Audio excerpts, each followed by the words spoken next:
Hello everyone, চলে এসেছি ছোট্ট একটি মিনি ব্লগ নিয়ে। এই ভিডিওটি হলো গতকালকের মানে বিশ্বকর্মা পুজোর দিনকে করেছিলাম। তো আমি আমার ব্লগটা ঠাকুরঘর থেকেই শুরু করলাম। সারাদিন কী করছি না করছি সন্ধ্যে অবধি সব কিছুই তোমাদের সাথে শেয়ার করব। যেহেতু পুজোর দিন সেজন্য আর কি সকাল সকাল উঠে পড়লাম। উঠে সমস্ত কাজ কমপ্লিট করে ঠাকুরকে আগে পুজোটা দিয়ে নিলাম। আর বেশি করে ঠাকুরকে ফুল দিয়েছি, কারণ কিনা ফুল রোজ তো এত ফুল পাই না, কিনা ফুল হলে একটুখানি বেশি করে দেওয়া যায়। তো সকাল সকালে আমার সমস্ত কাজ কমপ্লিট হয়ে গেছিলো, তাই নিজের জন্য এক কাপ চা বানিয়ে নিলাম। বাইরেটা চলে গেলাম, বাইরেটা বেশ সুন্দর ওয়েদারটা ছিল, একটুখানি রৌদ্রও উঠেছিল আর হাওয়াও দিচ্ছিল।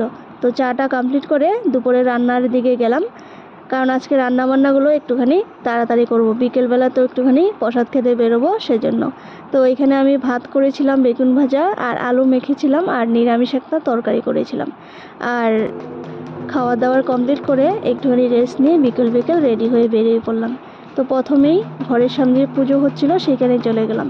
সেখানে খিচুড়ি, একটা মিক্স গেট মানে মিক্সে একটা সবজি ছিল, আচার, পায়েস এই সমস্ত দিল, প্রসাদে খেলাম। খেয়ে হুজার যে থানার সামনে কারেন্ট অফিসটা আছে সেখানেও পুজো হচ্ছিল, সেখানেও আমরা সবাই মিলে চলে গেলাম। সেখানেও একটুখানি বসলাম, বসে প্রণাম করলাম, করে প্রসাদ খেয়ে বাড়ি চলে আসলাম। তো